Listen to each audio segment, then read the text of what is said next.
Hey y'all, this is Diana, here for personal development, self improvement, and self care for everything that's beautiful about you. I wanted to let you know something. During this time, this moment of stillness where things are still happening, you need to make sure that you have a plan, you have like a position, a vision for yourself for when this is all over, right?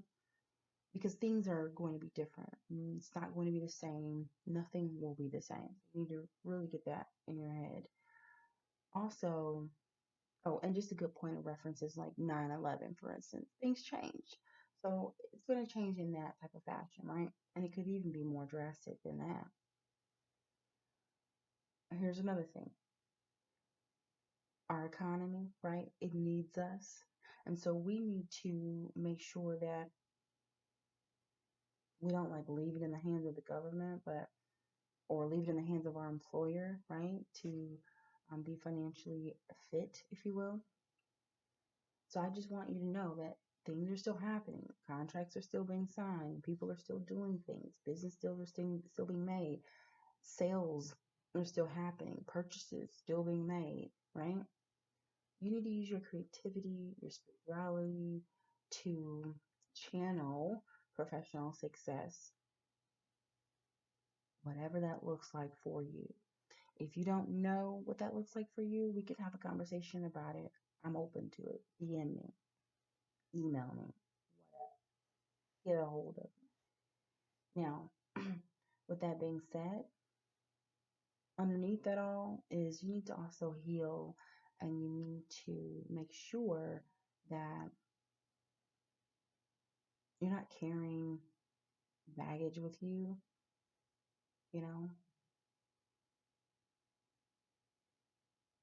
You basically need to do some inner work. You need to do some healing. And so the Under the Whirlwind workbook is that resource for you where I teach you and I walk you through how to change.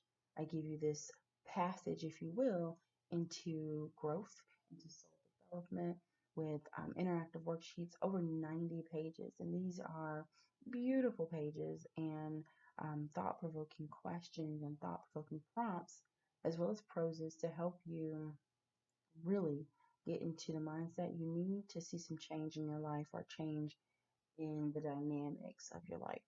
Okay? Very important.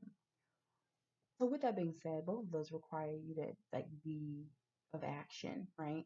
And so I wanted to lay down some barriers to action. So I have a few notes here. So barriers to creating action, inability to make a plan could be due to fear. Okay. And I'm not going to elaborate just yet. I'm going to keep rolling. Barriers to creating action could be past mistakes and failures that you didn't forgive yourself for. So basically, maybe you had something that you wanted to do and you didn't do it. Or you had something that you wanted to do and you didn't do it the way you wanted to do it. Past disappointments, yet again, it could be that you are responsible for generating this disappointment, or it could have been someone else, right? Nonetheless, you may not be trusting of others, right? If it was someone else. And at the end of the day, you're not trusting of yourself because it was you. It was you who spent all the money. It was you who, and it's me, it was you who um, didn't go and handle your responsibility. It was you who didn't call the people. So deep. Um, Barriers to creating action, it could be the person's follow through is weak because of limiting beliefs connecting to past conditioning. And so limiting beliefs connecting to past conditioning could be a form of codependency, which I'm going to elaborate a little further on that too, because that's my next one. Codependency, where you are used to others being a safety net for you and you're intertwined in their plans and you want them to be intertwined in your plans too. And so a phrase is like, I can't do this on my own. That type of teaching. If a parent always did things for you, always gave you things, handouts, always helped you, sacrificed for you always said you can't do it, right? And they did it for you. That can decrease your ability to believe in yourself. And so that kind of ties us back to having conditioning. Barriers to creating action could also be we're scared of the results, be it positive or negative, right? That's just being scared of the unknown and what's to come or what is possible, right? We don't know. We do know. All right. And so um, we can also be scared to meet the consequence of our decision. There's always going to be a consequence to your decision. If the decision was a good decision or not, something's going to happen, right? There is a cause and an effect. And so, again, that kind of takes us back to the unknown. But it is most important. That's why we need to have this positive mindset and we need to have coping skills so that the unknown is not fearful to us, right? All right. And I think at the end of the day, I could elaborate on more. I could elaborate on these, but I want to know what are your thoughts and can you think of any barriers that are creating you from creating a plan or having a strategy or even moving into action? Okay. So your approach can determine your success or your failure. And so, with that being said, the approach is essentially strategy or planning. And most people don't create any of the above because of these barriers to action, which have a lot to do with our past experiences, as well as past disappointments, as well as our past conditioning, what we were around, our environment, what we were used to, whatever values we have, and whatever beliefs we have come up with. Again, our beliefs could have been generated from constantly seeing a certain situation take place. Our beliefs are generated by what we see, what we hear, and it can take a toll on us if our beliefs haven't been, we'll say, edited in recent years, which that's a really bad word, for our beliefs because they're so ingrained in us. It's something that we believe. It's a thought that we're thinking over and over, and we believe it to be true. And so, the only way to knock out some of these beliefs and take away some of these past conditionings is to really replace it with something new and also to get your action shifting from where it is to where you want it to be. Okay. So it's important that we take these actions because we won't change if we don't. Okay. Let's see. Um, and the big point of this too is, and during this time, a lot of us could be frustrated, or we could be with a partner who is frustrated, right, in the home with us. And so that is because a lot of us are frustrated because we feel like we've lost control. We feel like, the blanket of security has been slipped from underneath us. It's gone. But I want you to know we can get it back, and we can get it back by creating an approach, by setting a plan, by having some type of strategy, having a vision moving forward. What are you holding on to? Is it the media's information or is it your own hope, your intuitive hope?